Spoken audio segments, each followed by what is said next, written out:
കാലം നോക്കൂ വളരെ മോശമായിട്ടുണ്ട്. ഖിയാമത്തിന്റെ അടയാളങ്ങളിൽ ചെറുതെല്ലാം കഴിഞ്ഞുകൊണ്ടിരിക്കുന്നു. ഇനിയിപ്പോൾ പ്രധാനപ്പെട്ട വലിയ അടയാളം, വരാനിരിക്കുന്ന 10 അടയാളങ്ങളെ കോർത്ത് കാണിക്കുന്ന ഇമാം മഹ്ദി റളിയല്ലാഹു അൻഹു വരാൻ അടുത്തിരിക്കുന്നു. ഇമാം മഹ്ദി റളിയല്ലാഹു അൻഹു വന്നു കഴിഞ്ഞാൽ ഇസ്ലാമിന് ഇസ്സത്താണ്. അള്ളാഹുവിൻ്റെ റസൂല് പറഞ്ഞു, ഇമാം മഹ്ദി വരുന്നതിന് മുമ്പ് ഭൂമി മുഴുവനും അക്രമങ്ങൾ കൊണ്ട് നിറയും. റസൂലുള്ളാഹി സ്വല്ലല്ലാഹു അലൈഹി വസല്ലം പറഞ്ഞു, അൽ മഹ്ദിയു മിന്നാ, ഇമാം മഹ്ദി അഹ്ലു ബൈത്തിൽ പെട്ടവരാണ്. യംലഉൽ അർള ഖിസ്തൻ വഅദ്ലാ, ഭൂമി മുഴുവനും നീതി കൊണ്ട് നിറയ്ക്കും. കമാ മുലിഅതു ളുൽമൻ വജൗറാ, ഭൂമിയിൽ അക്രമവും അരാജകത്വവും നിറയ്ക്കപ്പെട്ട് കഴിഞ്ഞ് അജിലൽ ജബ്ഹ അഖ്നൽ അൻഫ്, നെറ്റി വീതി കൂടിയ ആളാണ്, മൂക്ക് വളഞ്ഞു കൂർത്ത വെളുത്ത സുന്ദരനാണ്, സുറുമയിടപ്പെട്ട കണ്ണുകളാണുള്ളത്, മെലിഞ്ഞയാളുമാണ്. ഒരുപാട് ലക്ഷണങ്ങൾ പറയുന്ന ഹദീസുണ്ട്. ഇമാം മഹ്ദിയുടെ കാലത്ത് ജീവിക്കാൻ അള്ളാഹു തൗഫീഖ് ചെയ്യട്ടെ. ഞാൻ ഒരു സ്ഥലത്ത് ദുആ ചെയ്തപ്പോൾ ഒരാൾ ആമീൻ പറഞ്ഞില്ല, ഒരു ചെറുപ്പക്കാരനാ. ഞാൻ നീ എന്താ ആമീൻ പറയാഞ്ഞത്? പൊന്നുസ്താദെ, ഇമാം മഹ്ദി വന്നാൽ ദജ്ജാൽ വരും, ദജ്ജാൽ വന്നാൽ പിന്നെ കൊല്ലാൻ ഈസാ നബി വരണം, ഇതൊന്നും കാണാനുള്ള തൊലിക്കട്ടി എനിക്കില്ല. അങ്ങനെയുണ്ട്. പേടിച്ച് ഒരു പേടിക്കുന്ന സാധനം അല്ലേ? നിങ്ങൾക്ക് പറയാം, ഇമാം മഹ്ദി വരുന്നതിന് മുമ്പ് 3 പശ്ചാത്തലം ഉണ്ടാകണം, 3 കാരണങ്ങൾ ഉണ്ടാകണം. അതുണ്ടായിട്ടേ ഇമാം മഹ്ദി വരൂ. ഇമാം മുസ്ലിം ഉദ്ധരിക്കുന്ന ഹദീസിൽ കാണാം, അള്ളാഹുവിൻ്റെ റസൂല് പറഞ്ഞു, ലാ തഖൂമുസ്സാഅ, ഖിയാമത്ത് സംഭവിക്കുകയില്ല. ഹത്താ, മുത്തുനബി പറയുകയാണ്, യൂപ്രട്ടീസ് നദി ഹത്താ യഹ്സിറൽ ഫുറാത്തു അൻ ജബലിൻ മിൻ ദഹബ്, സ്വർണത്തിന്റെ ഒരു പർവ്വതത്തെ പുറത്ത് കാണിക്കുന്നത് വരെ. ഫമൻ ഹളറഹു ഫലാ യഖുനു മിൻഹു ശൈആ, ആരവിടെ എത്തിയാലും ആ സ്വർണത്തിന്റെ മലയിൽ നിന്ന് ഒന്നുപോലും എടുത്തു പോകരുത്. യുഖ്തലു മിൻ കുല്ലി മിഅത്തിൻ 99, 100-ൽ 99 പേരും കൊല്ലപ്പെടും. ഫുറാത്ത് എന്ന് പറയുന്ന ഒരു നദിയുണ്ട്, യൂപ്രട്ടീസ്. അതിലെ വെള്ളത്തിൻ്റെ ഒഴുക്ക്, നീര് കുറഞ്ഞു വരികയാണ്. അപ്പോൾ അത് സ്വർണത്തിൻ്റെ ഒരു മലയങ്ങോട്ട് പുറത്തേക്ക് കാണിക്കും. അത് ഇമാം മഹ്ദി വരുന്നതിന് മുമ്പ് നടക്കണം. ഇതൊന്നാമത്തെ അടയാളമാണ്. രണ്ടാമത്തെ അടയാളം, അല്ലാഹുവിൻ്റെ റസൂല് പറഞ്ഞു, സതുസാലിഹൂന റൂമ സുൽഹൻ ആമിനാ വതഗ്സൂന അൻതും വഹും അദുവ്വൻ മിൻ വറാഇഹിം വഫീ റിവായത്തിൻ അദുവ്വൻ മിൻ വറാഇക്കും, നിങ്ങളും പാശ്ചാത്യരും ക്രിസ്ത്യാനികളും കൂടി ഒരുമിച്ച് ഒരു മസ്ലഹത്ത് നടത്തും, ഒരു സന്ധി. നിങ്ങൾ ഇസ്ലാമിക രാജ്യങ്ങളും പാശ്ചാത്യ ക്രൈസ്തവരും കൂടി ഒരു സന്ധി നടത്തും. എന്നിട്ട് നിങ്ങളും അവരും ഒരുമിച്ച് ഒരു പൊതുശത്രുവിനോട് യുദ്ധം ചെയ്യും. അവരുടെ പിന്നിലുള്ള, ഒരു റിവായത്തിൽ നിങ്ങളുടെ പിന്നിലുള്ള, അവരുടെ പിന്നിലുള്ള, നിങ്ങളുടെ പിന്നിലുള്ള. ഇനി വീട്ടിൽ പോയിട്ട് ഗ്ലോബ് എടുത്തിട്ട് നോക്കുക. അവരുടെ പിന്നിലുള്ള, പാശ്ചാത്യരുടെ പിന്നിലുള്ള, നിങ്ങളുടെ പിന്നിലുള്ള ഒരു ശത്രു. അതാരായിരിക്കും ഇസ്മായിൽ ഉസ്താദെ? ഉസ്താദ് ഔറാൻ ചിന്തിച്ചത് മനസ്സിലായി. ആരായിരിക്കും? ചൈനയോ ഇറാനോ? എനിക്ക് ഇപ്പം തോന്നുന്നു അമേരിക്ക ആയിട്ടാ. അവരുടെ പിന്നിൽ, നിങ്ങളുടെ പിന്നിൽ. അതാരാ അവിടെ ഉള്ളത്? ആരാ ഉസ്താദെ? അല്ല, അമേരിക്ക അല്ലേ? സാധ്യതയാണ്. അള്ളാഹുവിൻ്റെ റസൂല് വ്യക്തമാക്കിയിട്ടില്ല ആരാണ് ആ ശത്രു. യുദ്ധം ചെയ്യും. ആര് ജയിക്കും? മുസ്ലിങ്ങളും ക്രിസ്ത്യാനികളും ആ യുദ്ധത്തിൽ ജയിക്കും. വതസ്ലമൂൻ വതഗ്നമൂൻ വതൻസിലൂന ബിമർജിൻ ദീ തുലൂൽ, പച്ച പുല്ല് പിടിച്ചു കിടക്കുന്ന സ്ഥലത്ത് വന്ന് നിങ്ങൾ വിശ്രമിക്കും. നിങ്ങൾ ഗനീമത്ത് വാരിക്കൂട്ടും. നിങ്ങളും പാശ്ചാത്യരും യുദ്ധത്തിൽ വിജയിക്കുമ്പോൾ ഫയഖൂമു ഇലൈഹി റജുലും മിൻ അഹ്ലിൻ നസ്രാനിയ, ക്രിസ്ത്യാനികളിൽപ്പെട്ട ഒരു ജുന്തി, ഒരു പട്ടാളക്കാരൻ എഴുന്നേക്കും. യർഫഉസ് സ്വലീബ്, കുരിശ് ഉയർത്തിപ്പിടിച്ചിട്ട് പറയും, അലാ ഗലബസ് സ്വലീബ്, ഇന്നത്തെ യുദ്ധത്തിൽ വിജയിച്ചത് ക്രിസ്ത്യാനികളാണെന്ന് പറയുമ്പോൾ ഫയഖൂമു ഇലൈഹി റജുലും മിനൽ മുസ്ലിമീൻ, മുസ്ലിമീങ്ങളിൽപ്പെട്ട ഒരു പട്ടാളക്കാരൻ എഴുന്നേൽക്കും. ഫയഖ്തുലു, അയാളെ കൊന്നുകളയും. ഇങ്ങനെ ഒരു അവിവേകം മുസ്ലിങ്ങളുടെ ഭാഗത്തു നിന്നുണ്ടാവും. ഫയദുക്കൂന്നും റിവായത്തിലുണ്ട്, കുരിശനെ ഓടിച്ചു കളയും, അയാളെ കൊല്ലും. പറഞ്ഞത് അത്ര മോശമല്ലേ? എല്ലാവരും കൂടെ യുദ്ധം ചെയ്തിട്ട് ജയിച്ചത് ഞങ്ങൾ ഒറ്റയ്ക്കാന്ന് പറഞ്ഞാൽ പറ്റുമോ? അപ്പൊ എന്ത് സംഭവിക്കും? മുത്തുനബി പറയുകയാണ് സല്ലല്ലാഹു അലൈഹി വസല്ലം, ഫഹീനഇദിൻ തഗ്ദിറുർ റൂം, റോമക്കാർ ഈ സുൽഹ്, ഈ സന്ധി പൊളിച്ചിട്ട് അവരുടെ നാട്ടിലേക്ക് പോകും. വതജ്മഊൻ വതഅതൂനകും, അവർ ചെന്നിട്ട് പട്ടാളക്കാരെ ഒരുമിച്ച് കൂട്ടും, നിങ്ങളുടെ അടുത്തേക്ക് അവർ വരും. എത്ര കാലം കഴിഞ്ഞ് വരും? അവര് കദരി ഹംലിൽ ഒരു പെണ്ണ് ഗർഭം ധരിക്കുന്ന സമയം 9 മാസം കഴിഞ്ഞ് നിങ്ങളുടെ അടുത്തേക്ക് വരും. കണ്ടോ, അള്ളാഹുവിൻ്റെ റസൂലിൻ്റെ കണക്കേ. അത് വഹി കൊണ്ട് പറയുന്നതല്ലേ മുത്തുനബി? തെറ്റുവോ? ഇല്ലല്ലോ. ഒമാ എന്തിക്കോ അനിൽ ഹവ, സ്വന്തം ഇഷ്ടപ്രകാരം നബി മൊഴിയാറില്ലല്ലോ. വയഅതൂനകും തഹത 80 ഗായ തഹത കുല്ലി ഗായത്തിൻ 12,000 80 കമാൻഡർമാരുടെ പിന്നിൽ പാശ്ചാത്യർ നിങ്ങളുടെ അടുത്തേക്ക് വരും. ഓരോ കമാൻഡറുടെ പിന്നിലുമുണ്ട് 12,000 12,000 മിലിറ്ററി പട്ടാളം. കണ്ടോ, പാശ്ചാത്യർ നിങ്ങളുടെ അടുത്തേക്ക് വരും 80 കൊടികളുടെ പിന്നിൽ, ഓരോ കമാൻഡറുടെ പിന്നിലും 12,000 പട്ടാളം. 4ാം ക്ലാസ്സിൽ വെച്ച് സ്കൂൾ വിദ്യാഭ്യാസം അവസാനിപ്പിക്കാത്ത 10ാം ക്ലാസ് വരെ കൊണ്ടുപോയവർക്ക് ആ കണക്ക് കൂട്ടാൻ പറ്റും. 9,60,000 പട്ടാളം. ഇനി ഒരു സ്വലാത്തിയല്ല അള്ളാഹുവിൻ്റെ റസൂലിന്, ആ സ്വലാത്ത് ഒരു സ്വലാത്തായിരിക്കണം അല്ലേ? സ്വല്ലല്ലാഹു അലാ മുഹമ്മദ് സ്വല്ലല്ലാഹു അലൈഹി വസല്ലം. 9,60,000 പാശ്ചാത്യൻ പട്ടാളം നിങ്ങളുടെ അടുത്തേക്ക് വരും. എവിടെയാണ് അവർ വരുന്നത്? അവർ വന്നിട്ട് യുദ്ധം ചെയ്യുമോ? എത്ര ദിവസം യുദ്ധം ചെയ്യും? മുസ്ലിം പട്ടാള ക്യാമ്പ് എവിടെയാണ്? എല്ലാം ഹദീസിന്റെ താളുകളിലുണ്ട്. ആ യുദ്ധത്തിന്റെ പേരാണ് മൽഹമത്തുൽ കുബ്ര. ഇമാം മുസ്ലിം, ബുഖാരി, മിഷ്കാത്ത് ഒക്കെ ഉണ്ട്. ആ ഹദീസിന്റെ ഗ്രന്ഥങ്ങളിലൊക്കെ ഈ 3ാം ലോക മഹായുദ്ധത്തെ പറ്റി മൽഹമത്തുൽ കുബ്ര എന്നാ പറയുന്നത്. ഒരു വലിയ യുദ്ധം വരാനുണ്ട്. ആ യുദ്ധത്തെ പറ്റി കൂടുതൽ അറിവില്ലാത്തതും മുസ്ലിങ്ങൾക്ക് തന്നെയാണ്. ക്രിസ്ത്യാനികൾക്കും അറിയാം, ജൂതന്മാർക്കും അറിയാം. ക്രിസ്ത്യൻ കുട്ടികൾ പറയും, ഓ ജീസസ് കം, യേശുവെ വന്നാലു. കണ്ടോ, ഈസാ നബി വരാനെടുത്തു. ഈസാ നബി വരണമെങ്കിൽ ദജ്ജാൽ വരാനെടുത്തു അല്ലേ? ദജ്ജാൽ വരുന്നത് എപ്പോഴാ? ഇമാം മഹദിയുടെ ലാസ്റ്റ് സമയത്താ. ഇമാം മഹദിയും ഈസാ നബിയും ഒന്നിച്ച് കുറച്ചു കാലം താമസിക്കും. ഈസാ നബി ഭരിക്കുന്ന സമയത്ത് ഇമാം മഹദി വഫാത്താകും, ബൈത്തുൽ മുഖദ്ദസിൽ ഖബറടക്കും. ഈസാ നബി വന്നു കഴിഞ്ഞ് കല്യാണം കഴിക്കും, 2 ആൺകുട്ടികൾ ഉണ്ടാവും, മുഹമ്മദ്, മൂസ എന്ന് പേരിടും. എല്ലാം ഹബീബായ റസൂലുള്ളാഹി നമുക്ക് പറഞ്ഞു തന്നു സഹോദരങ്ങളെ, നമുക്ക് പറഞ്ഞു തന്നു. ആമിന ബീവിയുടെ മുത്തുമോൻ മുഹമ്മദ് മുസ്തഫ. മുത്തുനബി പറഞ്ഞു, ലാ തഖൂമു സാഅതു ഹത്താ യൻസിലർ റൂമു ബിദാബികിൻ ഔ ബിൽ അഅമാക്. സഹീഹായ ഹദീസാണ്. പാശ്ചാത്യൻ പട്ടാളം ദാബിക്കിലോ അഅമാകിലോ ഇറങ്ങാതെ ലോകം അവസാനിക്കുകയില്ല. ഫുസ്താത്തുൽ മുസ്ലിമീന യൗമൽ മൽഹമത്തിൽ കുബ്റാ ബി അർലിൻ യുഖാലു ലഹാ അൽ ഗൂത. മുസ്ലിമീങ്ങളുടെ പട്ടാള ക്യാമ്പ് അൽ ഗൂത എന്ന ഗ്രാമത്തിലായിരിക്കും. വഫീഹാ മദീനത്തുൻ, അവിടെ ഒരു പട്ടണമുണ്ട്. യുഖാലു ലഹാ ദിമഷ്കു, ആ വലിയ പട്ടണത്തിന്റെ പേര് ഡമാസ്കസ് എന്നാണ്. ഡമാസ്കസിനടുത്ത് അൽ ഗൂത്ത എന്ന ഗ്രാമത്തിൽ മുസ്ലിം പട്ടാളത്തിന്റെ ക്യാമ്പും ഉണ്ടാവും. അവിടെയാണ് പാശ്ചാത്യർ 9,60,000 പട്ടാളം വന്ന് തമ്പടിക്കുക. അതൊരു യുദ്ധവാ സുഹൃത്തുക്കളെ. ആ യുദ്ധം ഇന്നത്തതുപോലെ രാത്രി ബോംബിംഗ് ഒന്നുമല്ല. അന്നൊരു ബോംബും കാണൂല, അന്നൊരു മെഷീൻ ഗണ്ണും കാണൂല. അന്ന് കുതിരയും വാളും കുന്തവും കൊണ്ടായിരിക്കും. അത് ഹദീസിൽ നിന്ന് മനസ്സിലാകുന്നുണ്ട്. അല്ലക്കു, അവരെ ബന്ധിപ്പിക്കും. നേരം സന്ധ്യയാകുമ്പോൾ സുയൂഫഹും, അവരുടെ വാളുകളെ ബിസ്സൈത്തൂൻ, ഒലിവ് മരത്തിൽ തൂക്കിയിടുമെന്ന് മുഹമ്മദ് മുസ്തഫ.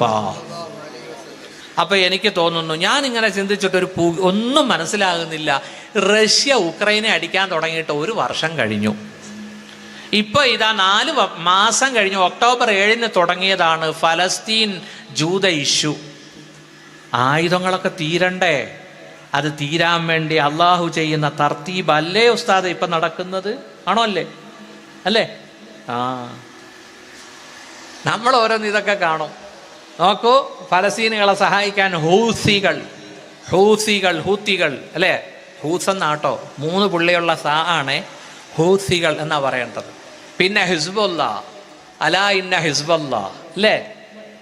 നോക്കൂ, കടല് ലഹറൽ ഫസാദു ഫിൽ ബർരി വൽ ബഹർ, ബർറിലും കരയിലും കടലിലും ഫസാദ് വ്യാപകമായി.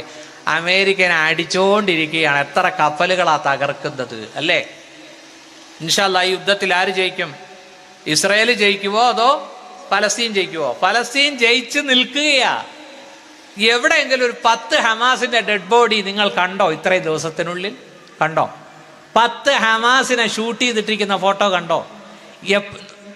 യുദ്ധം തുടങ്ങി ഒറ്റ ദിവസം കൊണ്ട് ഹമാസിനെ ഞങ്ങൾ തുടച്ചു നീക്കും, ഗസയെ ആളില്ലാ തുരുത്താക്കും എന്തൊക്കെ പറഞ്ഞ് 4 മാസം കഴിഞ്ഞു. സുഹൃത്തുക്കളെ, ഹമാസിന്റെ തുരങ്കം പോലും അവർക്ക് കണ്ടെത്താനോ ബന്ദികളെ മുഴുവനായി മോചിപ്പിക്കാനോ കഴിഞ്ഞിട്ടില്ല.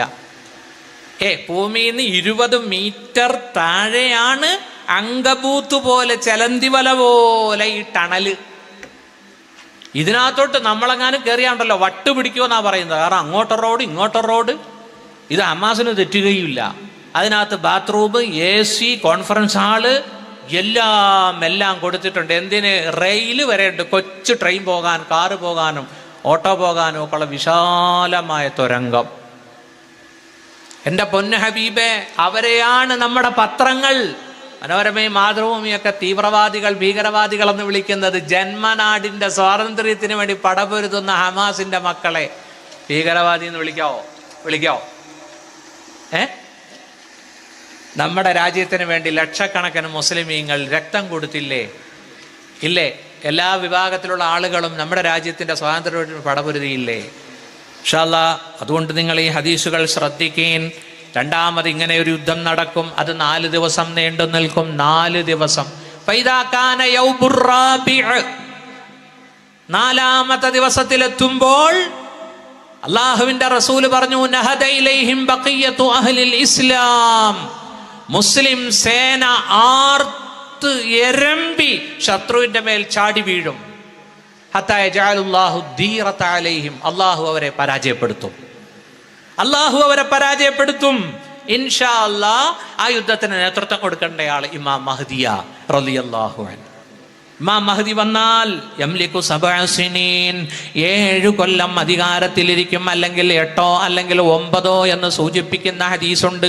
ഇസ്മുഹു ഇസ്മി, ആ മഹാന്റെ പേര് എൻ്റെ പേരാണ്. വസ്മു അബീഹി ഇസ്മു അബി, അവരുടെ ബാപ്പയുടെ പേര് എൻ്റെ ഉപ്പയുടെ പേരുമാണ്. അപ്പോൾ മുഹമ്മദ് ബിൻ അബ്ദില്ലാഹിൽ ഹസനി. കണ്ടോ? ഫാത്തിമത്തു സഹറയുടെ പുത്രൻ, അലിയാർ തങ്ങളുടെ പുത്രൻ ഹസൻ, ഹസൈനാറിന്റെ പരമ്പരയിലാണ് ഇമാം മഹ്ദി വരേണ്ടത്. സയ്യിദാണ് ഇമാം മഹ്ദി, അഹ്ലുബൈത്ത. ഇനി 3ാമത്തെ അടയാളം എന്താണെന്നറിയോ? ഇമാം മഹ്ദി വരുന്നതിന് മുമ്പ് സംഭവിക്കേണ്ട 3ാമത്തെ അടയാളം എന്താ? അതൊരു ഭയങ്കര അടയാളമാണ്. അള്ളാഹുവിന്റെ റസൂല് പറഞ്ഞു, യകൂനു ഇഖ്തിലാഫുൻ ഇൻദ മൗതി ഖലീഫ. ഒരു ഖലീഫ മരിക്കും. ആ ഖലീഫയുടെ മരണശേഷം അധികാരത്തിന് വടംവലിയുണ്ടാകും. ആ സമയത്ത് യഖ്റുജു റജുലുൻ മിൻ അഹ്ലിൽ മദീന ഹാരിബൻ ഇലാ മക്ക. മദീനയിൽ നിന്നൊരാൾ ഓടും. മക്കയിലെ മസ്ജിദുൽ ഹറാമിൽ വന്ന് മസ്ജിദുൽ ഹറാമിലേക്ക് കയറിയിരിക്കും. ഫയഅതൂനഹു ഉനാസു മക്ക, മക്കക്കാര് വന്നുകൊണ്ട് ഫയുഖ്രിജൂനഹു ഫയുബായിഊന ബൈന റുക്നി വൽ മക്കാം. മക്കക്കാര് വന്നിട്ട് ആ മഹാനെ മസ്ജിദുൽ ഹറാമിൽ നിന്ന് പുറത്തേക്ക് കൊണ്ടുവന്നിട്ട് ബൈഅത്ത് ചെയ്യും. മനസ്സിഷ്ടപ്പെടാതെ, വഹുവ കാരിഹുൻ എന്ന ഹദീസിലുണ്ട്, അനിഷ്ടത്തോടുകൂടി ബൈഅത്ത് നടക്കും. ഒരു ഹദീസിൽ വരുന്നുണ്ട്, അൽ മഹ്ദിയു മിന്നാ അഹ്ലൽ ബൈത്ത് യുസ്ലിഹുല്ലാഹു ഫീ ലൈല. ഇമാം മഹ്ദി അഹ്ലു ബൈത്തിൽപ്പെട്ടവരാണ്. അല്ലാഹു ഇമാം മഹ്ദിയെ പക്വതപ്പെടുത്തും ഒറ്റ രാത്രി കൊണ്ട് അധികാരമേറ്റെടുക്കാൻ. ഒരു രാത്രിയിലാണ് ഈ ദൗത്യത്തിന് ഇമാം മഹ്ദി അർഹനാകുന്നത്. ഒരു രാത്രിയിലാണ് ജനിച്ച്. മൗലിദുഹു മദീന, മദീനത്താ ജനിക്കുന്നത്. 40 വർഷം വളരുമ്പോഴും ഇങ്ങനെ ഒരു ദൗത്യം ഏറ്റെടുക്കാനുണ്ട് എന്ന് മഹാന് ബോധ്യമില്ല. 40ാമത്തെ വയസ്സിലാണ് അള്ളാഹു ഒരു രാത്രിയിലാണ് ഈ ദൗത്യം കൊടുക്കുക. അതൊരു ദൗത്യമാണ്. കണ്ടോ? ഹദീസിൽ വരുന്നുണ്ട്, അള്ളാഹുവിന്റെ റസൂല് പറഞ്ഞു, ലാ തഖൂമു സ്സാഅതു ഹത്താ യക്സുറൽ മാലു വയഫീല. സമ്പത്ത് വർദ്ധിക്കാതെ, പൈസ ഒഴുകാതെ ഖിയാമത്ത് സംഭവിക്കുകയില്ല. എവിടെയും പൈസ ഒഴുകും. ലാ തഖൂമു സ്സാഅതു ഹത്താ തഊദ അർളുൽ അറബി മുറൂജൻ വഅൻഹാറാ. ലോകം അവസാനിക്കുകയില്ല, അറേബ്യയുടെ മരുഭൂമി ആയിത്തീരും. മുറൂജൻ വഅൻഹാറാ, പച്ചപ്പ് പിടിച്ച മരുപ്പച്ചയായി മാറും, നദികളും ഉണ്ടാകും. മനസ്സിലാക്കണേ, ഇമാം മഹദി വരുന്നതിന് മുമ്പ് അറേബ്യയിലെ 17% ഇപ്പൊ പച്ചപ്പ് പിടിച്ചതായി. സൗദിയിലെ മലകളിലൊക്കെ ഇപ്പൊ പച്ച കളറാ. അവിടെയൊക്കെ ചെറിയ ചെറിയ നദികൾ ഒഴുകാൻ തുടങ്ങി. മനസ്സിലായോ? ഇനി ഒരു ഹദീസും കൂടി ഉണ്ട്, അത് കേട്ടാൽ നിങ്ങൾ ഞെട്ടും. അള്ളാഹുവിന്റെ ഹബീബ് പറഞ്ഞു സല്ലല്ലാഹു അലൈഹി വസല്ലം, ഫഇദാ റഅയ്തുമൂ, നിങ്ങൾ ഇമാം മഹദിയെ കണ്ടാൽ ഫബായിഉ, നിങ്ങൾ ബൈഅത്ത് ചെയ്യണേ. ഇമാം മഹദി വന്നാൽ നിങ്ങൾ ബൈഅത്ത് ചെയ്യണം കേട്ടോ. നിങ്ങളെ തീവ്രവാദിയായിട്ട് ഗവൺമെന്റ് ഒന്നും പിടിക്കൂല. അന്നത്തെ സാഹചര്യമൊക്കെ മാറിയിട്ടുണ്ടാവും. സേമിയാണോ ചായയാണോ? ഫൈദാ റഅയ്തുമു, നിങ്ങൾ ഇമാം മഹദിയെ കണ്ടാ ബൈഅത്ത് ചെയ്യണേ. വലൗ ഹബ്വൻ അല സൽജ്. എന്താ ഈ ഹദീസിന്റെ അർത്ഥം? ഉസ്താദ്മാർ പറയട്ടെ. വലൗ ഹബ്വൻ അല സൽജ്, മഞ്ഞിന്റെ മുകളിലൂടെ മുട്ടിലെടഞ്ഞെങ്കിലും. നോക്കൂ, ഇമാം മഹദി വരേണ്ട സ്ഥലങ്ങളൊക്കെ ഇപ്പം മഞ്ഞുകട്ട പിടിച്ച് കിടക്കുകയാ മലകളിൽ. ഈ അടുത്ത് എല്ലാ ചാനലും അത് കാണിച്ചു. ഉണ്ടോ? ഇമാം മഹദി വരാറാവുമ്പോ ആദ്യം സ്വീകരിക്കേണ്ടവര് മഞ്ഞുകട്ടയുടെ മുകളിലൂടെ പോയി ബൈഅത്ത് ചെയ്യുന്നത് നമുക്ക് കാണാം ഇൻഷാ അല്ലാഹ്. കാലാവസ്ഥ പോലും അതിന് അല്ലാഹു അനുകൂലമാക്കിക്കൊണ്ടിരിക്കുകയാ. പ്രിയപ്പെട്ട സഹോദരന്മാരെ, ഇനി മറ്റൊരു റിവായത്തിൽ അള്ളാഹുവിന്റെ റസൂല് പറഞ്ഞു, യഖ്തതിലു ഇൻദ കൻസികും സലാസ. ശ്രദ്ധിക്കണേ, ഈ ഹദീസ് ശ്രദ്ധിക്കണം. യഖ്തതിലു ഇൻദ കൻസികും, നിങ്ങളുടെ നിധിയുടെ അടുക്കൽ യുദ്ധം ചെയ്യും. സലാസത്തുൻ, 3 പേര്. കുല്ലുഹും ബനി ഖലീഫ, 3 പേരും ഒരു രാജാവിന്റെ മക്കളാണ്. സുമ്മ ലാ യഊദു ഇലാ വാഹിദിൻ മിൻഹും, ഈ 3 രാജകുമാരന്മാർക്കും അധികാരം കിട്ടുകയില്ല. നിങ്ങളെ നിധിയുടെ അടുക്കൽ 3 പേര് യുദ്ധം ചെയ്യും. അവർ 3 പേരും ഒരു രാജാവിന്റെ മക്കളാ. ഞാൻ ഈയിടെ കഴിഞ്ഞ മാസം ഒരു ഉംറയ്ക്ക് പോയി. ഉംറ വിത്ത് നിക്കാഹ്. ഒരു നിക്കാഹിൽ പങ്കെടുക്കാൻ ഹറമിൽ വെച്ചായിരുന്നു നിക്കാഹ്. അവിടെ വെച്ച് ഞാനൊരു അറബിയെ പരിചയപ്പെട്ടു. ഞാൻ ചോദിച്ചു, ഈ നിധിയുള്ള രാജ്യം ഏതാ? അത് ഇത് തന്നെ. അപ്പൊ ഹദീസിലുണ്ട്, ഇന്ദ കൻസിക്കും ഐ കൻസിൽ കഅബ എന്നൊരു തഫ്സീർ പറയുന്നുണ്ട്. കഅബയാകുന്ന നിധിക്ക് വേണ്ടി 3 പേര് യുദ്ധം ചെയ്യും. അപ്പൊ ഞാൻ ചോദിച്ചു, ഇപ്പോഴത്തെ ഖലീഫ ആരാ? സൽമാൻ. സൽമാൻ എത്ര മക്കളാ? 3 ആൺപിള്ളേര്. അല്ലാ, ഇനിയിപ്പോ നാളെ എന്നെ ഉംറയ്ക്ക് വിടൂല. കാരണം ഇതൊക്കെ ഇപ്പൊ സൗദിയിൽ എത്തിയാലുണ്ടല്ലോ അല്ലേ. സൽമാനാണ് ഇപ്പോഴത്തെ ഖലീഫ. സൽമാന് 3 ആൺപിള്ളേരാണുള്ളത്. ഇപ്പോഴത്തെ വലിയുൽ അഹദ് മുഹമ്മദ് ബിൻ സൽമാനാണ്. അപ്പോ രാജാവിന്റെ മരണത്തോടനുബന്ധിച്ച് 3 മക്കൾ അധികാരത്തിന് വേണ്ടി വടംവലി നടത്തും. 3 പേർക്കും അധികാരം കിട്ടുകയില്ല. ആ സമയത്ത് മദീനത്തുനിന്ന് ഒരാൾ ഓടി വരും, മക്കയിൽ വന്ന് അഭയം തേടും. ആ ബഹുമാനപ്പെട്ട വ്യക്തിത്വമാണ് ഇമാമുന വസയ്യിദുന മഹ്ദി റളിയല്ലാഹു അൻഹു. അല്ലാഹു തആല മഹ്ദി ഇമാമിനെ കാണാനും ബൈഅത്ത് ചെയ്യാനും പടച്ചോൻ തൗഫീഖ് നൽകട്ടെ. ഇമാം മഹ്ദി വന്നാൽ ആദ്യം എതിർക്കുന്ന ആരാന്നറിയോ? ആരാ? നിങ്ങൾ തന്നെയാ. നിങ്ങളെന്ന് പറയാൻ മലപ്പുറംകാരനല്ല ഈ പറഞ്ഞതിൻ്റെ അർത്ഥം. പിന്നെ ഗൾഫുകാർ ആദ്യം എതിർക്കും. ഉണ്ടോ? തഹ്സൂന ജസീറത്തൽ അറബ്, ഇമാം മഹ്ദിയും വിശ്വാസികളും അറേബ്യൻ ഉപദ്വീപിനോട് യുദ്ധം ചെയ്യും. അല്ലാഹു അവിടെ വിജയം കൊടുക്കും ഇമാം മഹ്ദിക്ക്. രണ്ടാമത്തെ യുദ്ധം തഹ്സൂന ഫാരിസ, ഇറാനോടാണ്. ഇമാം മഹ്ദി ഇറാനെ പരാജയപ്പെടുത്തും, അല്ലാഹു ഫതഹ് കൊടുക്കും. പിന്നീട് യുദ്ധം ചെയ്യുന്നത് അള്ളാഹുവിന്റെ റസൂല് പറഞ്ഞു, സുമ്മ തഹ്സൂന റൂം, റോമയോടാണ്, ഇറ്റലിയോടാണ്, പാശ്ചാത്യ നാടുകളോടാണ്. അള്ളാഹു നിങ്ങൾക്ക് വിജയം തരും. നാലാമത് യുദ്ധം ചെയ്യുന്നത് സുമ്മ തഹ്സൂന ദജ്ജാൽ, ദജ്ജാലിനോടാണ്. അതായത് ദജ്ജാല് വന്നാൽ വരാൻ കാത്തിരിക്കുന്നതും സഹായിക്കുന്നതുമായ ഒരു രാജ്യമാണ് ഇസ്രയേൽ. ഇസ്രയേൽ ഉണ്ടോ? മുത്തുനബി പറയുകയാണ്, യത്ബഉ ദജ്ജാല 70,000 മിൻ യഹൂദി ഇസ്ഫഹാൻ. ഇസ്ഫഹാൻ എന്ന നാടുണ്ട്. ആ നാട്ടിലെ 70,000 ജൂതന്മാർ ദജ്ജാലിന്റെ പട്ടാളത്തിലേക്ക് ചേരും. അലൈഹിമുത്തൈലസാൻ, അവരുടെ തലയിൽ ഒരു തരം ഷാളുണ്ട്. ഈ ഷാളല്ല, ജൂതന്മാരുടെ ഷാള് കാണണമെങ്കിൽ ബൈത്തുൽ മുഖദ്ദസ് കാണാൻ പോയാൽ മതി. ഇപ്പൊ പോകണ്ട കേട്ടോ, ഇപ്പൊ യുദ്ധം നടക്കുകയാണ്, വിടൂല. ശാന്തമാവുമ്പോൾ പോയിക്കോളി. നമുക്കൊക്കെ പോകാൻ തൗഫീഖ് കിട്ടുന്നത് എന്തുകൊണ്ടാണെന്നറിയോ? നരസിംഹറാവു പ്രധാനമന്ത്രി ആയതുകൊണ്ടാ. ആ ചങ്ങാതി ഇസ്രയേലുമായിട്ട് ഡിപ്ലോമാറ്റിക് ബന്ധം സ്ഥാപിച്ചത് കൊണ്ടാ. സൗദിക്ക് അബ്ദുറഹ്മാൻ സുദൈസിക്കൊന്നും അങ്ങോട്ട് പോകാൻ പറ്റിയിട്ടില്ല ഇതുവരെ. ആ മനസ്സിലായില്ലേ? അതുകൊണ്ട് നരസിംഹറാവിന് വേണ്ടി ദുആ ചെയ്യണമെന്നോ? ഇസ്രയേലുമായി നയതന്ത്ര ബന്ധം സ്ഥാപിച്ച നരസിംഹറാവു, അതുകൊണ്ട് നമുക്കൊക്കെ ബൈത്തുൽ മുഖദ്ദസിൽ പോകാൻ പറ്റുന്നു, അതുകൊണ്ട് നരസിംഹറാവിന് ദുആ ചെയ്യണമെന്നാണോ? അല്ല. അതൊക്കെ അല്ലാഹു തആല സുൽത്താനുൽ ഹിന്ദിന്റെ ബർക്കത്ത്, ഖാജ ഗരീബ് നവാസിന്റെ ഒക്കെ ബർക്കത്ത് കൊണ്ട് നമ്മുടെ കയ്യിൽ 1,25,000 രൂപ ഉണ്ടെങ്കിൽ നമുക്കിന്ന് ഫലസ്തീനിൽ പോവാം, അല്ലേ? ഇൻഷാ അല്ലാഹ് നിങ്ങളൊക്കെ പോകണം. പോയാൽ മാത്രം പോരാ, നാട്ടുകാരെ ഒക്കെ നിങ്ങൾ കാടിളക്കി കൊണ്ടുപോകണം. നമ്മുടെ ഹറമല്ലേ? അതെന്താ നമ്മുടെ മുസ്ലിയാക്കന്മാരൊന്നും ബൈത്തുൽ മുഖദ്ദസിന്റെ ഫളായിൽ പറയാത്തത്? 17 മാസം തിരിഞ്ഞു നിന്ന് നിസ്കരിച്ച ആദ്യത്തെ ഹറമാണ് നമ്മുടെ. അള്ളാഹുവിന്റെ റസൂലും സഹാബത്തും. മൈമൂന ബീവി ചോദിച്ചു, അള്ളാഹുവിന്റെ റസൂലെ അഫ്തിന ഫീ ബൈത്തുൽ മഖ്ദിസ്, ബൈത്തുൽ മുഖദ്ദസിന്റെ ചരിത്രം പറയൂ നബിയെ. ഫഇന്നഹു അർളുൽ മഹ്ശരി വൽ മൻശർ, അവിടെയാണ് മഹ്ശറ, അവിടെയാണ് മഹ്ശറ, അവിടെയാണ് ഉത്ഥാനം, എഴുന്നേക്കുന്നത് എല്ലാവരും. ഇൻഷാ അല്ലാഹ് അത് കാണണ്ടേ? ഞാനും വാപ്പയും എൻ്റെ നല്ല പാതിയുണ്ട്. ഞങ്ങൾ പിന്നെ ഇവിടെ നിന്ന് നെടുമ്പാശ്ശേരി നേരെ റിയാദിലെത്തി. റിയാദിൽ നിന്ന് അമ്മാനിലേക്ക് പറന്നു. അമ്മാൻ ജോർദാൻ്റെ തലസ്ഥാനമാണ്, നല്ല സ്ഥലം കേട്ടോ അമ്മാൻ. അവിടെ പോയി റെസ്റ്റ് എടുത്തു. അമീർ പറഞ്ഞു നമുക്ക് നാളെ രാവിലെ നമുക്ക് പിന്നെ മൂത്തത്ത് യുദ്ധം നടന്ന സ്ഥലത്ത് പോവാം. അവിടെ നിന്ന് നമ്മൾ ഷുഐബ് നബിയുടെ ഖബറിൽ പോകും. 4 ദിവസം ജോർദാനി. അത് കഴിഞ്ഞ് ഞങ്ങൾ ഇസ്രയേൽ വഴി പിന്നെ ബൈ റോഡാ ഇസ്രയേൽ വഴി ഈജിപ്തിലേക്ക് പോവുകയാണ്. അപ്പോൾ അങ്ങനെ പോയി ഒരു പകല് മുഴുവനും AC ബസ്സിൽ യാത്ര ചെയ്യുക. വേറെ ഒന്നും അവിടെ ഇല്ല, വെറും മലകളും ഭൂമിയും. അപ്പോൾ എൻ്റെ ഭാര്യ പറഞ്ഞു, പടച്ചവനെ ഇവിടെയാണോ മഹ്ശറ എന്ന്.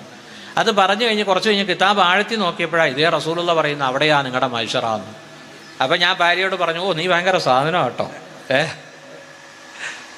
ഏയ് നിങ്ങൾ പെണ്ണുങ്ങളെയൊന്നും അങ്ങനെ മോശക്കാരാക്കണ്ട. നമ്മുടെ പെണ്ണുങ്ങൾക്ക് ദീൻ വന്നാലുണ്ടല്ലോ പിന്നെ അടുക്കളയിലും അവർ എപ്പോഴും ദിക്റിലായിരിക്കും. പിന്നെ ഒരു കാര്യമുണ്ട് കേട്ടോ, ഇത് മൂത്താ പിന്നെ നമുക്ക് കടിഞ്ചായും കിട്ടൂല, കഞ്ഞിയും കിട്ടൂല. ഞാൻ ഈയിടെ ഒരു വാതിന് പോകാൻ വേണ്ടി, എനിക്ക് ഭയങ്കര മടിയനാണേ. തുണി കഴുകി തരുന്നതും അയണിട്ട് തരുന്നതും നമ്മുടെ നല്ല ബാധിയ. ഞാനത് ചെയ്ത് കഴിഞ്ഞ് വാത് കഴിഞ്ഞ് ഒരു 500 രൂപ അവൾക്ക് കൊടുക്കുകയും ചെയ്യും കേട്ടോ. അത് പിടിക്കല്ലേ, ബാക്കിയെല്ലാം പിടിച്ചോ. അതെന്താ, ഭാര്യയ്ക്ക് വല്ലപ്പോഴും ഒരു 500 രൂപ കൊടുക്കുന്നത് അവർക്ക് എന്തെങ്കിലും ഗുളിക ഇതിനൊക്കെ മേടിച്ച് ഓട്ടോറിക്ഷയ്ക്കൊക്കെ കൊടുക്കാമല്ലോ, അല്ലേ? കൊടുക്കണ്ടേ? പ്രിയപ്പെട്ട സഹോദരന്മാരെ, നമ്മുടെ ഭാര്യമാരിപ്പോൾ അടുക്കളയിൽ ഖുർആൻ ഓതുന്നു, ദിക്ർ ചൊല്ലുന്നു, സലാത്തി ചൊല്ലുന്നു. ഈയിടെ എൻ്റെ ഭാര്യ വല്ലാണ്ട് സലാത്തി ചൊല്ലുന്നു. ഞാൻ ചോദിച്ചത് എന്താടി നിനക്ക് പെട്ടെന്ന് രീമ? അല്ല, അപ്പുറത്തെ വീട്ടിൽ എൻ്റെ ഭാര്യ, എൻ്റെ മച്ചാൻ്റെ ഞങ്ങളുടെ നാട്ടിൽ മച്ചാന്ന് പറയും ഭർത്താവിന്. മച്ചാൻ്റെ അനിയത്തി ഹാഫിലത്താ. ആ കൊച്ച് എപ്പോഴും സലാത്തി ചൊല്ലുന്നു, മൊബൈൽ തുറന്നു വെച്ചുകൊണ്ട്. അത് കണ്ടിട്ട് ഇവിടെ വന്നിട്ട് ഇവളും സലാത്ത്. ഇൻഷാ അല്ലാഹ് സലാത്ത് വർദ്ധിപ്പിക്കാനുള്ള തൗഫീഖ് ചെയ്യട്ടെ. നമ്മുടെ സുന്നി പെണ്ണുങ്ങൾ മോശമൊന്നും അല്ല കേട്ടോ, നല്ല ദിക്ർ ചൊല്ലുന്നവരുണ്ട്.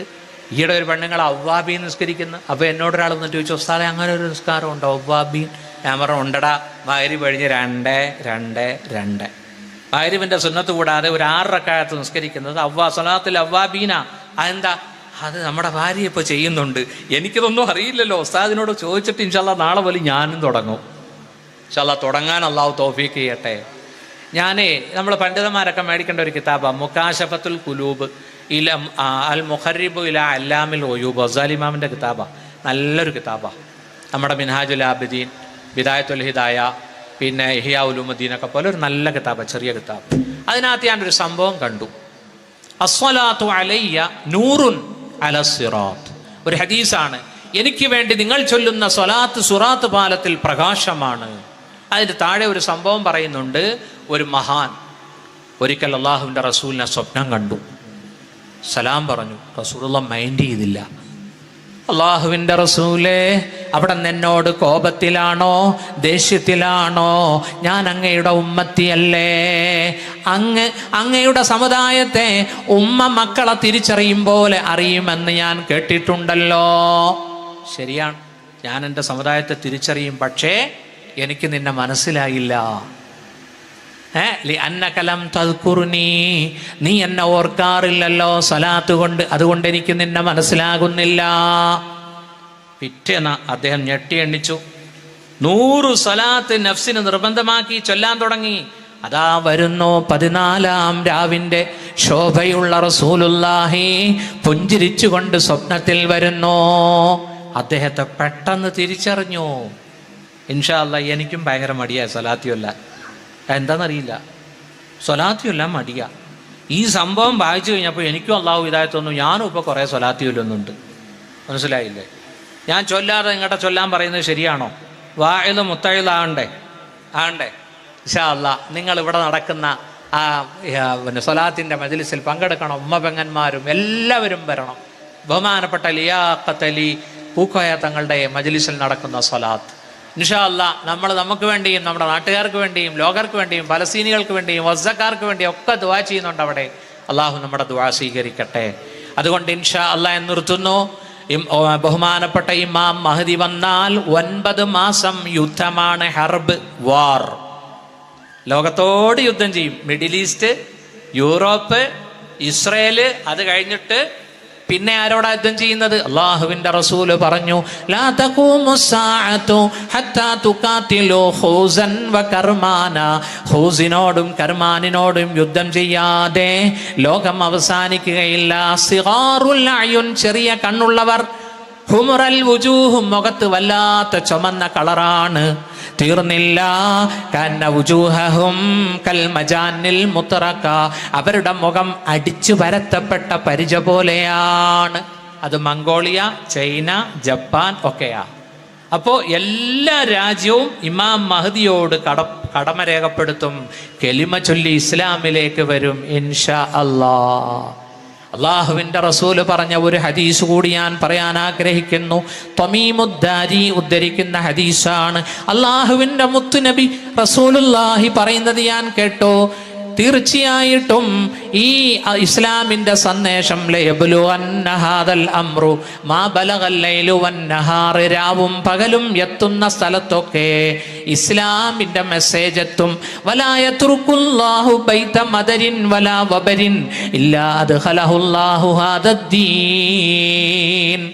ഒരു കൊട്ടാരവും ഒരു കുടിലും ബൈത്ത് മദർ വലാ വബർ. എന്താ വബർ എന്ന് പറഞ്ഞാൽ? രോമം, ചെമ്മരിയാടിന്റെ രോമമൊക്കെ മുകളിൽ ഇട്ടിട്ടുണ്ടാക്കുന്ന കുടില്. വബർ. മദർ എന്ന് പറഞ്ഞാൽ നമ്മുടെ ഈ മണ്ണ് കലക്കി ചുടുകട്ടയാക്കി ഭിത്തികളുണ്ടാക്കുന്ന വീട്. ചെറിയ വീട്ടിലും വലിയ വീട്ടിലും ഇസ്ലാമിന്റെ മെസ്സേജ് എത്തും. അവസാനം അമേരിക്കൻ വൈറ്റ് ഹൗസിലും എത്തും.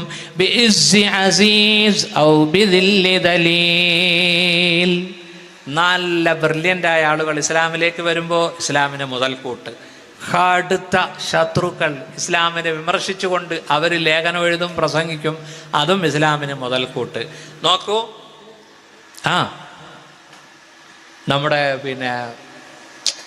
നമ്മുടെ ടവറുകൾക്ക് ഫ്ലൈറ്റ് ഇടിച്ച സംഭവം ഉണ്ടായില്ലേ? അതിനുശേഷം അതിനെന്തെന്നാ പറയുക? World trade centre. അതിനുശേഷം യൂറോപ്പിൽ ഇസ്ലാം വളരുകയാ. ഉണ്ടോ? ചുമ്മാ തീവ്രവാദി എന്ന് പറഞ്ഞുകൊണ്ടിരുന്നപ്പോൾ ഇംഗ്ലീഷുകാർക്ക് തോന്നി, എന്നാൽ പിന്നെ ഇസ്ലാം എന്താ ഇത്ര തീവ്രവാദമോ, ഇസ്ലാമിനൊന്ന് പഠിച്ചേക്കാം. എത്ര പേരാ ഇപ്പോൾ ഇസ്ലാമിലേക്ക് വരുന്നതെന്നറിയോ? നമുക്കൊക്കെ അവിടെ സുഹൃത്തുക്കളുണ്ടല്ലേ? കാനഡയിലുണ്ട്, അമേരിക്കയിലുണ്ട്, മിസിസിപ്പിയിലുണ്ട് അല്ലേ? ഈ കണ്ണൂരുകാരൊക്കെ ഉണ്ട് അവിടെ. മാഷാ അല്ലാ. അവിടെയൊക്കെ 2ഉം 3ഉം നിസ്കാരമാണ് നടക്കുന്നത്. അള്ളാഹു പടച്ചവൻ അനുഗ്രഹിക്കട്ടെ. यहाँ में अहले ईमान सूरते खुर्शिद जीते है, इधर डूबे उधर निकले, उधर निकले इधर डूबे. ലോകത്തുള്ള ഈമാൻ ഇസ്ലാമിന്റെ ഉദാഹരണം ജഹാമെ അഹ്ലെ ഈമാൻ സൂറത്തെ ഖുർഷിദ്, സൂര്യനെ പോലെയാണ്.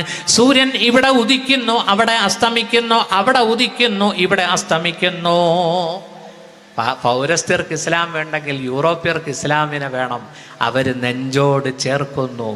നോക്കൂ, മദാമകൾ മിനിസ്കർട്ട് മാറ്റുന്നു, അവർ ഫുൾ വസ്ത്രത്തിലേക്ക് കടക്കുന്നു, അവർ സ്വലാത്ത് ചൊല്ലുന്നു, അവർ കലിമ ചൊല്ലുന്നു. അതുകൊണ്ട് യുവാക്കളെ, ഉമ്മപെങ്ങന്മാരെ, അള്ളാഹുവിലേക്ക് അടുക്കണേ, ദിക്റുകളും സ്വലാത്തുകളും വർദ്ധിപ്പിക്കണേ. അതോടൊപ്പം തന്നെ ബഹുമാനപ്പെട്ട തങ്ങൾ അവറുകൾ ഇവിടെ ജീവകാരുണ്യ പ്രവർത്തനങ്ങൾ ചെയ്യുന്നുണ്ട്. അതിന് നമ്മൾ അവരോട് സഹകരിക്കണം. നമ്മളാൽ കഴിയുന്ന പാവങ്ങൾക്ക് അരി കൊടുക്കണം, മരുന്നിന് കാശ് കൊടുക്കണം. അള്ളാഹു പടച്ചവൻ തൗഫീഖ് നൽകട്ടെ. ഈ നാടിനെ അള്ളാഹു അനുഗ്രഹിക്കട്ടെ. ഞാനിന്ന് പരപ്പനങ്ങാടി വന്ന് ട്രെയിൻ ഇറങ്ങിയപ്പോൾ എൻ്റെ കൂട്ടത്തിലുള്ള നൂറുൽ ഹക്കിനോട് അദ്ദേഹം എന്നോട് പറഞ്ഞു, ഈ നാട് വാര്യൻ കുന്നൻ്റെ നാടാണ്, ഈ നാട് മമ്പുറന്തങ്ങളുടെ നാടാണ്, ചരിത്രം ഉറങ്ങുന്ന മണ്ണാണ് അല്ലേ. അള്ളാഹു പടച്ചവൻ ഈ ചരിത്രങ്ങളൊക്കെ പഠിക്കാൻ അള്ളാഹു തൗഫീഖ് നൽകട്ടെ. നമ്മളൊന്ന് വെറും പേടിത്തൊണ്ടന്മാരായിപ്പോയി, വെറും ഷണ്ടന്മാരായിപ്പോയി. അതുകൊണ്ട് ധീരതയോടെ ജീവിച്ച് ഇസ്ലാമിനെ നെഞ്ചോട് ചേർത്ത് ഇൻഷാ അള്ളാഹു സമൂഹത്തിലേക്ക് ഇറങ്ങാൻ എത്രയോ യുവാക്കൾക്ക് ദീൻ അറിയില്ല. അതുകൊണ്ട് അവർക്ക് ദീൻ പരിചയപ്പെടുത്തണം. അള്ളാഹു പടച്ചവൻ അതിനേറ്റവും വലിയ മുഖ്യമായ ഘടകം ഈ സാദാത്തുക്കള, ബാഫക്ക് തങ്ങൾ, PMSA പൂക്കായ തങ്ങൾ. നമ്മൾ കേരളീയർക്ക് വലിയ ഭാഗ്യമല്ലേ ഈ കബീലയെ, ഈ തറവാടിനെ നമുക്ക് നേതാക്കളായി കിട്ടിയത്. അല്ലാഹു തആല പടച്ചവൻ ബഹുമാനപ്പെട്ട സമസ്തയുടെ പ്രസിഡന്റ് പാര സയ്യിദുൽ ഉലമ ജിഫ്രി മുത്തുക്കോയ തങ്ങൾ, ഒരു സയ്യിദാണ് വരക്കൽ മുല്ലക്കോയ തങ്ങൾക്ക് ശേഷം.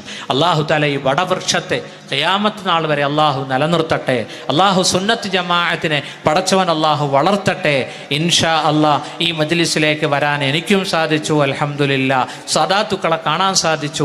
നിങ്ങളുടെ ദുആയിൽ എനിക്കും കുടുംബത്തിനും വേണ്ടി ദുആ ചെയ്യണം എന്ന് പറഞ്ഞുകൊണ്ട് നമുക്കൊരു ചെറിയ ദുആ, റബ്ബി സിദ്നി ഇൽമാ. ഖുർആൻ പറഞ്ഞത് കാശ് ചോദിക്കാനല്ല പറഞ്ഞത്, ഇൽമ ചോദിക്കാനാണ് പറഞ്ഞത്. റബ്ബി സിദ്നി ഇൽമാ. അല്ലാഹു നമ്മുടെ ഇൽമിൽ നമുക്ക് സിയാദത്തും ബർക്കത്തും പടച്ചവൻ തരട്ടെ. പഠിച്ച ഇൽമ അനുസരിച്ച് അമൽ ചെയ്യാൻ അല്ലാഹു തൗഫീഖ് നൽകട്ടെ. ഞാൻ നിർത്തുന്നു. വ ആഖിറു ദഅവതി അനിൽ ഹംദുലില്ലാഹി റബ്ബിൽ ആലമീൻ.